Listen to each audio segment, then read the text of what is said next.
यीशु मसीह के साथ 12 चेले थे जिनको प्रभु ने प्रशिक्षण दिया और उन्हें मिशन ट्रिप पर भेजा, मिशन फील्ड में भेजा कि वे प्रभु की आज्ञा के अनुसार काम कर सके। मत्ती रचित सुसमाचार 10वां अध्याय को हम चेलों के द्वारा एक मिशन ट्रिप के रूप में जानते हैं। प्रभु यीशु ने अपने चेलों को इस्राएल के घराने की खोई हुई भेड़ों के पास भेजा और उन्हें कई सारे इंस्ट्रक्शन दिए, कई सारी आज्ञाएं उनको दी कि वे वैसा ही मिशन फील्ड में काम करें। मैं और आप जिस शहर में रहते हैं, जिस गांव में रहते हैं, जिस जिला में रहते हैं, वो हमारा मिशन फील्ड है। इसलिए वो इंस्ट्रक्शन, वो चेतावनी, वो आज्ञाएं हम में से हर एक के लिए, हर एक कलीसिया के लिए, हर एक पासवान के लिए, हर एक प्रभु के दास के लिए लागू होता है कि वह कैसे मिशन फील्ड में प्रभु के लिए काम करता है। मत्ती रचित सुसमाचार 10वां अध्याय में हम देखते हैं कि यीशु अपने 12 चेलों को मिशन ट्रिप में भेजते हैं। आज हम आगे देखेंगे पद 16 से लेकर पद 23 तक यीशु मसीह अपने चेलों को क्या इंस्ट्रक्शन देते हैं मिशन फील्ड में। मत्ती रचित सुसमाचार उसका 10वां अध्याय पद 16 से लेकर पद 23 तक हम देखते हैं प्रभु के चेलों पर, विश्वासियों पर मिशन फील्ड में सताव आएगा। चेलों को मिशन फील्ड में सताव का सामना करना पड़ेगा। यह एक बड़ा ट्रूथ है जिसे हर प्रभु पर विश्वास करने वाले झुंड को, कलीसिया को, एसोसिएशन को, ऑर्गेनाइजेशन को जानकर काम करना पड़ेगा। प्रभु के चेलों पर, विश्वासियों पर मिशन फील्ड में सताव आएगा। यीशु मसीह ने अपने चेलों को पहले से तैयार किया और उन्हें मिशन फील्ड में भेजा पहले से तैयार कर कि तुम्हें वहां पर सताव का सामना करना पड़ेगा।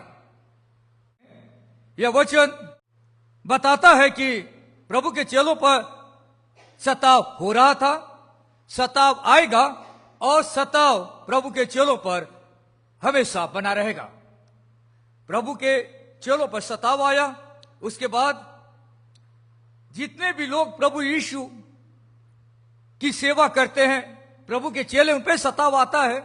और आज भी प्रभु के रास्ते पे चलने वाले लोगों के ऊपर में सताव हो रहे हैं।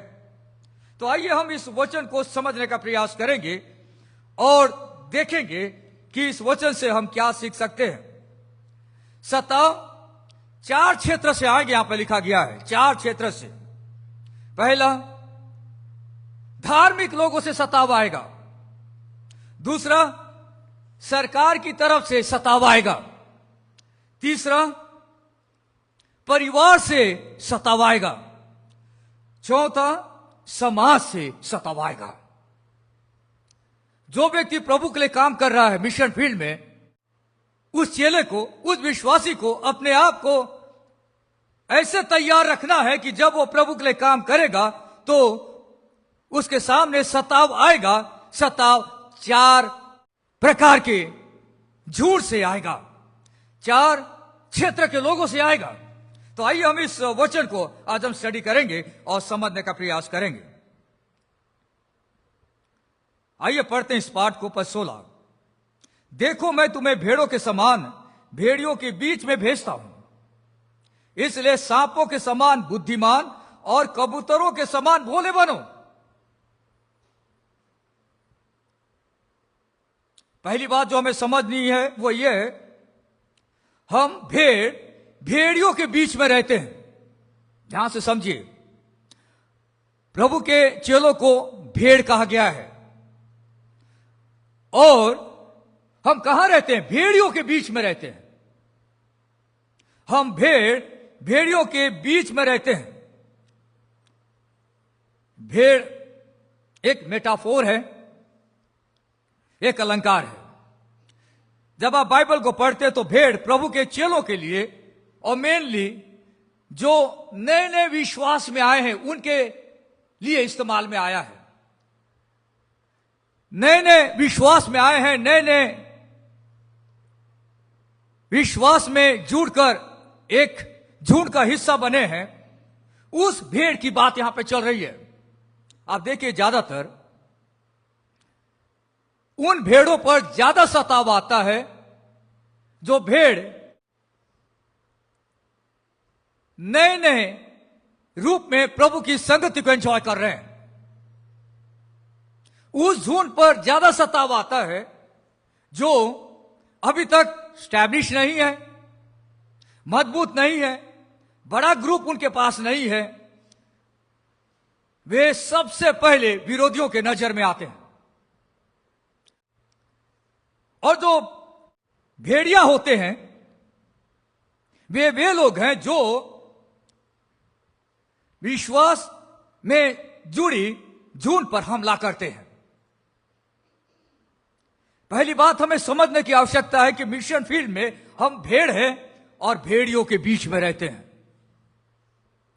दिमाग में यह बात सेट कर रखनी है कि हम भेड़ियों के बीच में रहते हैं, उन लोगों के बीच में रहते हैं जो हमें निगलना चाहते हैं, जो हमें परेशान करना चाहते हैं, जो हमारे विश्वास का मजाक उड़ाते हैं। यीशु मसीह अपने चेलों को पहले से चेतावनी दे रहे हैं कि आप इस बात का ध्यान रखें कि मैं तुम्हें भेड़ों के समान भेड़ियों के बीच में भेज रहा हूं।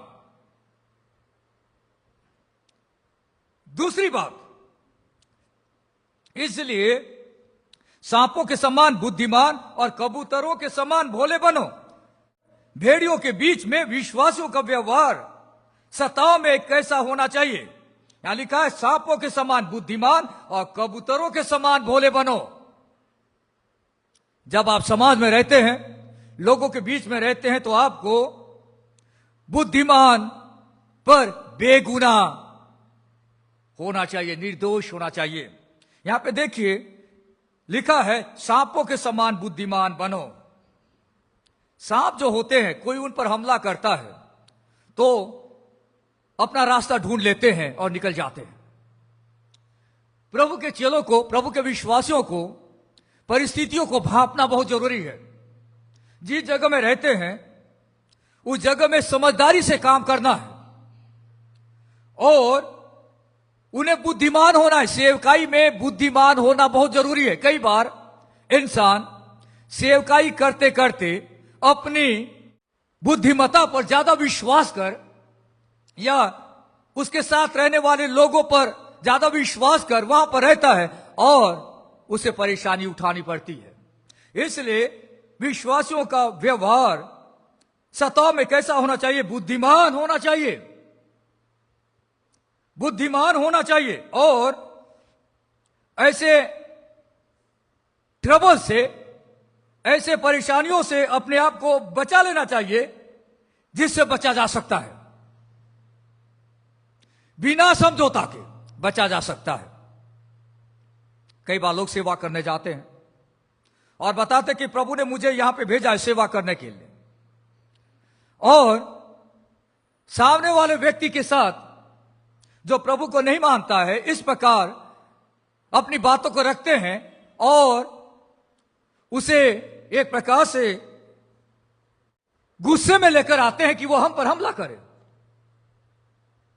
और वे हमला के शिकार हो जाते हैं। यीशु मसीह अपने चेलों को बताते हैं कि जब आप मिशन फील्ड में रहते हैं तो सांपों के जैसा बुद्धिमान बनना चाहिए। और यहां पर लिखा है कि कबूतरों के समान भोले बनो। बुद्धिमान तो होना है पर कबूतरों के जैसा भोले यानी निर्दोष हमें बनने की आवश्यकता है। अहिंसक मतलब बिना हिंसा करने वाले लोग बनना चाहिए। कई जगहों पे देखते हैं कि लोगों ने वहां पे हमला कर दिया तो सामने वाले व्यक्ति ने भी हमला कर दिया। अहिंसक मतलब बिना हिंसा का चेला होना चाहिए, उसे हिंसकवादी चेला नहीं बनना चाहिए। अहिंसक रहकर प्रतिशोध लेने की परीक्षा से उसे बचना चाहिए। जब आप हिंसक हो जाएंगे तो आपके मन में बदला लेने की भावना जगेगी। मिशन फील्ड में अगर कोई व्यक्ति आप पर अटैक करता है, हमला करता है, तो अगर आप भी हिंसा से भर जाएंगे और उस पर अटैक करेंगे तो आपके अंदर में बदला लेने की भावना डेवलप होगी और यह आपके लिए हानिकारक होगा। हमें धार्मिक स्वभाव और निष्कपट विश्वास के कवच से सुरक्षित रहना चाहिए। मेरे प्रियो, मिशन फील्ड में विश्वासियों को बुद्धिमान पर बेगुना या भोला का जीवन होना चाहिए। तीसरी बात, पद 17, परंतु लोगों से सावधान रहो क्योंकि वे तुम्हें महासभाओं में सौंपेंगे और अपनी पंचायतों में तुम्हें कोड़े मारेंगे। हम विश्वासियों को न्यायालय व पंचायतों में घसीटा जाएगा। मिशन फील्ड में अगर आप प्रभु के लिए सच्चे रीति से काम कर रहे हैं तो कई बार आपको कोर्ट में, कई बार आपको पंचायतों में घसीटा जाएगा। ये उन विश्वासियों के लिए है जो प्रभु के रास्ते पे चल रहे हैं। जो विश्वासी कॉम्प्रोमाइज करके जीवन जी रहे हैं उनके लिए समस्या नहीं है। पर यीशु मसीह ने अपने चेलों को भेजा था एक मिशन के साथ और उन्हें पहले से प्रभु यीशु तैयार कर रहे हैं कि लोगों से सावधान रहो क्योंकि वे तुम्हें महासभाओं में सौंपेंगे और अपनी पंचायतों में तुम्हें कोड़े मारेंगे। मार भी खानी पड़ सकती है पंचायतों में। यहां लिखा है महासभा, मतलब लोकल काउंसिल, जिसे आज की भाषा में हम लोग कह सकते एक प्रकार का कोर्ट। तो लोग जो हैं आपको महासभा में ले जाएंगे, यानी काउंसिल में ले जाएंगे, कोर्ट में ले जाएंगे। लोग आपको पंचायतों में भी घसीटेंगे। हम विश्वासियों को न्यायालय व पंचायतों में घसीटा जाएगा। यहां लिखा है पंचायतों में तुम्हें कोड़े मारेंगे, यानी दुख भी उठाना पड़ेगा। दुख भी उठाना पड़ेगा मिशन फील्ड में। चौथी बात, पद 18, तू मेरे लिए हाकिमों और राजाओं के सामने उन पर और अन्य जातियों पर गवाह होने के लिए पहुंचाए जाओगे। हम विश्वासियों को यीशु के लिए हाकिमों और राजाओं के सामने खड़ा होना पड़ेगा। अधिकारियों, शासकों के सम्मुख अगर आप सच्चे विश्वासी हैं तो आप हाकिमों के सामने में और राजाओं के सामने खड़े होंगे, यानी सरकार के सामने भी आपको खड़ा होना पड़ेगा अपने विश्वास के लिए। सिर्फ पंचायत तक अपनी बात को सीमित मत रखिए। राजाओं यानी जो किंग है, हाकिम यानी जो गवर्नर है, उनके सामने भी खड़ा होना पड़ेगा। अधिकारियों के सम्मुख खड़ा होना पड़ेगा। बहुत सारे मसीह भाई और बहन जो प्रभु के लिए सताए जाते हैं, जब उनका मैटर पंचायत में सेटल नहीं होता, छोटे लेवल पे सेटल नहीं होता, तो उन्हें बड़े अधिकारियों के सम्मुख प्रस्तुत होना पड़ता है। विश्वासी को इन बातों को समझना बहुत जरूरी है। मिशन फील्ड में आप रहेंगे, प्रभु के लिए काम करते रहेंगे, तो आपको गवर्नमेंट की तरफ से भी सताव को झेलना पड़ सकता है। दुनिया में कई सारे देश हैं जहां पर वहां की सरकार मसीहों को प्रताड़ित कर रही है। खुलेआम लोग इस प्रकार आराधना नहीं कर सकते। सरकार अगेंस्ट है क्रिश्चियनिटी के, सरकार अगेंस्ट है प्रभु यीशु मसीह के मानने वाले लोगों के। इसलिए बाइबल में सारी बातें लिखी गई है। क्यों ऐसा होगा? क्यों ऐसा होगा? क्योंकि प्रभु हमें इन लोगों के सामने खुद लेकर जाएगा। किसी किसी व्यक्ति को परमेश्वर ऐसे तैयार करता है कि वो छोटे स्तर से खड़ा होकर राजाओं और हाकिमों, गवर्नर और किंग के सामने खड़े होकर अपने विश्वास की गवाही देता है। मिशन फील्ड में संभव है। मिशन फील्ड में संभव है। हम विश्वासियों को शासकों के सामने गवाह बनना है।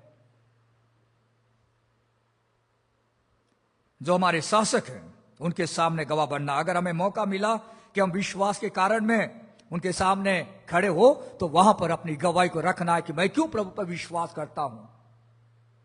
कोई मुझे पैसा दिया इसलिए नहीं, किसी ने मुझे फोर्स किया इसलिए मैंने धर्म नहीं बदला।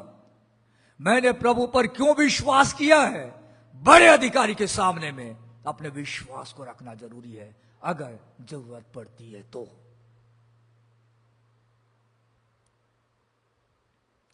छठवीं बात, जब हम विरोधियों के सामने होंगे तो क्या होगा? विरोधियों के सामने परमेश्वर का आत्मा यीशु की गवाही देने के लिए हमें सामर्थ देगा। देखिए पद 19 में लिखा है, जब वे तुम्हें पकड़वाएंगे तो ये चिंता न करना कि हम किस रीति से या क्या कहेंगे, क्योंकि जो कुछ तुमको कहना होगा वह उसी घड़ी तुम्हें बता दिया जाएगा। कई बार हम ऐसी परिस्थितियों में फंस जाते हैं, ऐसी परिस्थितियां हमारे लाइफ में आ जाती है और हमें पता नहीं कि क्या बोलना है। परमेश्वर का आत्मा हमारी मदद करेगा कि हम उनके सामने में अपने उद्धार की गवाही को रख सके।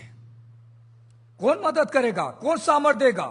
परमेश्वर का आत्मा, पवित्र आत्मा सामर्थ देगा। पद 20 में लिखा, क्योंकि बोलने वाले तुम नहीं हो परंतु तुम्हारे पिता का आत्मा तुम में बोलता है। मेरे प्रियो, अगर कोई विश्वासी, कोई चेला प्रभु यीशु मसीह के नाम से सताया जा रहा है और वह अधिकारियों के सामने है और वह बड़ी समाज के सामने है, तो ऐसी स्थिति में परमेश्वर का आत्मा उसे सामर्थ देगा, उसे बल देगा कि उसे क्या बोलना है, उसे क्या बोलना है।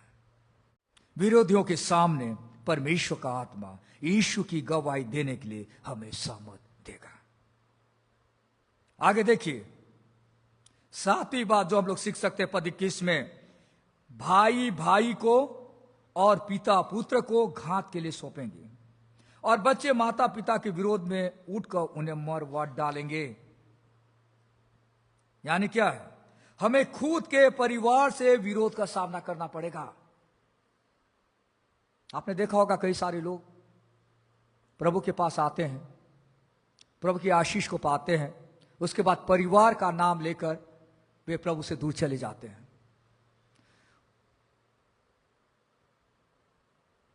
यहां लिखा है भाई भाई को, मतलब सगा भाई अपने सगे भाई के विरुद्ध में खड़ा होगा। मतलब क्या है? आपके खुद के रिश्तेदार आपके अगेंस्ट में खड़े होंगे। आपका सगा भाई, सगे माता पिता, सगे बाल बच्चे आपके विरुद्ध में खड़े होंगे। हमें खुद के परिवार से विरोध का सामना करना पड़ेगा यदि आप मिशन फील्ड में प्रभु के लिए काम कर रहे हैं। लोग आपको रोकेंगे, लोग आपसे कहेंगे कि आपके दुख सुख में हम नहीं आएंगे, हम आपको एक घर का हिस्सा नहीं देंगे। आप क्या करेंगे? भाई भाई को, पिता पुत्र को घात के लिए सौंपेंगे। सिर्फ यहां पे हटाने की बात नहीं चल रही है, वे इतने कट्टर विरोधी भी बन सकते हैं कि हत्या भी करवा दे। इतना एक्सट्रीम भी हो सकता है, कई जगहों में हुआ है। हमें खुद के परिवार से विरोध का सामना करना पड़ेगा। यदि आप ईमानदारी से प्रभु के साथ चल रहे हैं तो आपके सगे परिवार के लोग आपका विरोध करेंगे। पर वैसे समय में बहुत सारे मसीह भाई और बहन समझौता कर लेते हैं। आप बोलते हैं कि नहीं, हम तुम्हारे साथ खड़े हैं, और उनकी ऐसी गतिविधियों में शामिल होते हैं जो वचन के विरुद्ध है। हमें खुद के परिवार से विरोध का सामना करना पड़ेगा। यहां लिखा है भाई भाई को और पिता पुत्र को घात के लिए सौंपेंगे, और बच्चे, देखिए ध्यान से सुनेगा, बच्चे माता पिता के विरोध में उठकर उन्हें मरवा डालेंगे। कुछ ऐसे बच्चे भी हो सकते हैं जो अपने माँ बाप को मरवा डाले, यानी माँ बाप के परेशानी का कारण बन सके, क्योंकि माँ बाप ने प्रभु को ग्रहण किया है, बाल बच्चों ने ग्रहण नहीं किया है। सताव इज एक्सपेक्टेड। कहां से? खुद के परिवार से, खुद के परिवार से। क्या आप यह सोचकर प्रभु के पीछे चल रहे हैं? क्या आप यह सोचकर प्रभु के लिए काम कर रहे हैं कि हम अपने खुद के परिवार से विरोध होने के बावजूद भी हम प्रभु के लिए जीते रहेंगे और प्रभु के लिए काम करते रहेंगे? 8वीं बात हम देख सकते हैं पद 22 में, मेरे नाम के कारण में सब लोग तुमसे बैर करेंगे। मेरे नाम के कारण में सब लोग तुमसे बैर करेंगे। लोग हमसे बैर करेंगे, हेट करेंगे। आगे लिखा है, पर जो अंत तक धीरज धरे रहेगा उसी का उद्धार होगा। ध्यान से सुनिएगा। आप सांसारिक जीवन में एंजॉय कर सकते हैं, समझौता करके लोगों के साथ रिश्ता बना सकते हैं, पर बाइबल में लिखा जो अंत तक धीरज धरे रहेगा उसी का उद्धार होगा। यानी क्या है? सताव में भी प्रभु के लिए काम करने वाला व्यक्ति अवश्य उद्धार पाएगा, क्योंकि उद्धार की प्रतिज्ञा प्रभु की है। उद्धार की प्रतिज्ञा प्रभु की है। धीरज धरने का मतलब क्या है? आइए पढ़ते हैं एक पाठ, 1 कुरिन्थियों उसका 15वां अध्याय 1 और 2 पद। यहां लिखा है, हे भाइयों, अब मैं तुम्हें वही सुसमाचार बताता हूं जो पहले सुना चुका हूं, जिसे तुमने अंगीकार भी किया था और जिसमें तुम स्थिर भी हो। उसी के द्वारा तुम्हारा उद्धार भी होता है, यदि उस सुसमाचार को जो मैंने तुम्हें सुनाया था स्मरण रखते हो, नहीं तो तुम्हारा विश्वास करना व्यर्थ हुआ, जिसमें तुम स्थिर भी हो। स्थिर रहना विश्वासी के लिए एक चैलेंजिंग है। बहुत सारे प्रभु को मानने वाले लोग समाज से सताव के कारण में, अपने खुद के परिवार से सताव के कारण में, खुद के परिवार का विरोध के कारण में स्थिर नहीं रहते, गिर जाते हैं, समझौता कर लेते हैं। पर ऐसा जीवन भी क्या काम का? कोई व्यक्ति सच्चा विश्वासी है या नहीं कैसे पता चलेगा? जब उस विश्वासी पर क्लेश आएगा, जब उस विश्वासी के ऊपर में परेशानी आएगी, लोग विरोध करेंगे, समझौता करने के लिए प्रेशर डालेंगे, लेकिन वो स्थिर रहेगा, that means he is a true believer, genuine believer हुई है।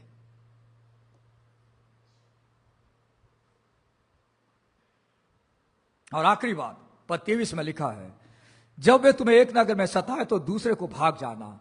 मैं तुमसे सच कहता हूं, तुम इस्राएल के सब नगरों में न फिर चुकोगे कि मनुष्य का पुत्र आ जाएगा। यीशु मसीह अपने चेलों को आने वाले समय में भी क्या हो सकता है उसकी जानकारी दे रहे हैं। मैं तुमसे सच कहता हूं, इस्राएल के सब नगरों में न फिर चुकोगे कि मनुष्य का पुत्र आ जाएगा। It was beyond that period. न सिर्फ मिशन ट्रिप में उन्हें परेशानी को झेलना पड़ेगा, प्रभु के लोगों को, प्रभु के चेलों को, पर अंतिम समय में भी प्रभु के लोगों को दुख उठाना पड़ेगा। यह वचन न सिर्फ चेलों के लिए लागू होता है, पर आज हर व्यक्ति के जीवन के लिए लागू होता है जो प्रभु के लिए काम कर रहा है और प्रभु के लिए स्थिर है। वो व्यक्ति जो प्रभु की गवाही दे रहा है, पर इसकी पूरी पूर्णता हमें देखने को मिलेगी जब महाक्लेश का समय होगा, जिसका वर्णन प्रकाशित वाक्य में देखने को मिलता है। जब हम इस कॉन्टेक्स्ट को पढ़ रहे हैं, जब हम इस संदर्भ को पढ़ रहे हैं, तो इस्राएल के कॉन्टेक्स्ट में बातें बताई गई है। यानी यीशु मसीह अपने चेलों को इस्राएल में भेज रहा है, यानी इस्राएल के साथ यहां पे बातचीत हो रही है। इस्राएल को ध्यान में रखकर इस मैसेज को लिखा गया है। जब महाक्लेश का समय आएगा, तब महाक्लेश के दौरान प्रभु का वचन पूरी दुनिया में बताया जाएगा। जब यीशु मसीह दोबारा आएगा, प्रभु की कलीसिया उठा ली जाएगी और उसके बाद इस धरती पर जो लोग रहेंगे, 7 साल का जो पीरियड है जिसे हम महाक्लेश का समय कहते हैं, उस दौरान वचन में लिखा है कि परमेश्वर 1,44,000 यहूदी लोगों को तैयार करेगा जो सुसमाचार प्रचार करेंगे।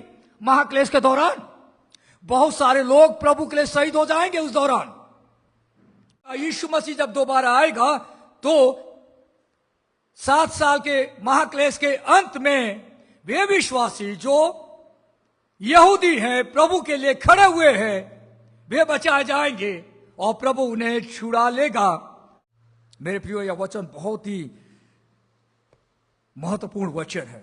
मैं और आप मिशन फील्ड में रहते हैं, कुछ महत्वपूर्ण बातें मैंने आज आपसे शेयर की इस वचन के जरिए। और मत्ती रचित सुसमाचार 10वां अध्याय उसके 16 पद से लेकर 23 पद तक का जो मेन आइडिया है वो ये है कि प्रभु के चेलों पर, विश्वासियों पर मिशन फील्ड में सताव आएगा। चेलों को मिशन फील्ड में सताव का सामना करना पड़ेगा। कई सारे यहूदी प्रभु को एक्सेप्ट नहीं किए थे, इसलिए यहूदी लोगों की तरफ से प्रभु के चेलों पर सताव आया। यहूदी धर्म के मानने वाले लोगों की ओर से प्रभु के चेलों पर सताव आया। और यहां पर लिखा अन्य जातियां, यानी कोई भी व्यक्ति हो सकता है जो प्रभु पर विश्वास नहीं करता है, किसी भी धर्म का मानने वाला व्यक्ति हो सकता है दुनिया में जो धर्म पाए जाते हैं, वे मसीहों पर अत्याचार करेंगे। फिर से मैं रिपीट करना चाहूंगा। पहली बात, हम भेड़ियों के बीच में रहते हैं। जिस जगह पे हम रहते हैं वो मिशन फील्ड है, हम भेड़ है, प्रभु ने हमें अपना बनाया है, प्रभु की कलीसिया में जोड़ा है, पर हम भेड़ियों के बीच में रहते हैं। दूसरी बात, हम विश्वासियों को बुद्धिमान बनना है, सांप के जैसा, और कबूतर के जैसा भोला बनना है, यानी निर्दोष हमारा जीवन होना चाहिए। तीसरी बात, हम विश्वासियों को न्यायालय व पंचायतों में घसीटा जाएगा, ध्यान रखें। चौथी बात, हम विश्वासियों को यीशु के लिए हाकिमों यानी गवर्नर और राजाओं यानी किंग के सामने खड़ा होना पड़ेगा। शासकों के सामने खड़ा होना पड़ सकता है। कई जगहों पे लोग खड़े हो रहे हैं, कई जगहों पे विश्वासी गवर्नर के सामने विनती लेकर जा रहे हैं। पांचवी बात, हम विश्वासियों को शासकों के सामने गवाह बनना। अगर हमें अपॉर्चुनिटी मिलता है, अवसर मिलता है कि कभी हम बड़े अधिकारियों के सामने खड़े हो, तो हमें वहां गवाह बनना है, गवाह बनना है। छठी बात, विरोधियों के सामने परमेश्वर का आत्मा यीशु की गवाही देने के लिए हमें सामर्थ्य देगा। जब आप विरोधियों के बीच में रहेंगे तो परमेश्वर का आत्मा आपको बल देगा, आपको ताकत देगा, आपको बताएगा कि आपको क्या बोलना है और कैसे बोलना है। सातवीं बात, हमें खुद के परिवार से विरोध का सामना करना पड़ेगा। खुद के परिवार से विरोध का सामना करना पड़ेगा। अगर आप सच्चे दिल से प्रभु के साथ, जेन्युइन फेथ के साथ, सच्चा विश्वास के साथ आगे बढ़ रहे हैं, तो आपके परिवार के लोग, खुद के परिवार के लोग आपका विरोध करेंगे, आपका साथ नहीं देंगे। भाई भाई के विरोध में, बच्चे मां बाप के विरोध में, यानी परिवार के लोग भी आपके अगेंस्ट में खड़े हो जाएंगे। ऐसी स्थिति में आपको समझौता नहीं करना है, नहीं करना। आठवीं बात, सताव में भी प्रभु के लिए काम करने वाला व्यक्ति अवश्य उद्धार पाएगा, क्योंकि उद्धार की प्रतिज्ञा प्रभु की है। मेरे प्रियो, अगर हम मुश्किलों के वक्त में स्थिर रहेंगे तो यह प्रमाणित होगा कि हम सच्चे विश्वासी हैं, हम सच्चे विश्वासी हैं। और यीशु मसीह अपने चेलों को बता रहे हैं कि इस्राएल में बहुत सारे लोग हैं जो तुम्हारा विरोध करेंगे, तुम लोगों के बीच में प्रचार करोगे, महाक्लेश के दौरान भी प्रचार होगा, सब जगह जा जाकर प्रचार करोगे, पर सच्चा विश्वासी, सच्चा यहूदी फिजिकली सरवाइव हो जाएगा। यीशु मसीह आएगा, बचा लेगा और प्रभु के द्वारा स्थापित राज्य का वो हिस्सा बनेगा, मिलेनियम राज का वो हिस्सा बनेगा। कलीसिया भी मिलेनियम राज का हिस्सा बनेगी। आइए प्रार्थना करें। प्यारे परमेश्वर पिता, हम सुंदर वचन के लिए धन्यवाद देते हैं। बाइबल की इन गहरी बातों को समझने के लिए प्रभु आपने हमारी सहायता की, मदद की, हम धन्यवाद देते हैं। हर एक भाई बहन के लिए प्रार्थना करते हैं कि प्रभु वे जहाँ पे भी रहते हैं वहाँ पर अपने आप को तैयार रखें, सताव में भी स्थिर रहें, किसी के बहकावे में न आए, भाई बहन, रिश्तेदार, अधिकारी किसी के भी बहकावे में आकर प्रभु विश्वास से विचलित न होने पाए।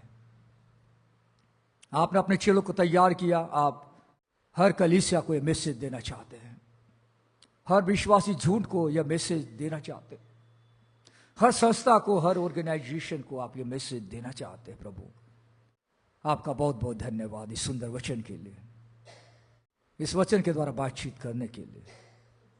और हमारे एकमात्र उद्धारकर्ता प्रभु यीशु के नाम से हम इस प्रार्थना को मांगते हैं, आमीन।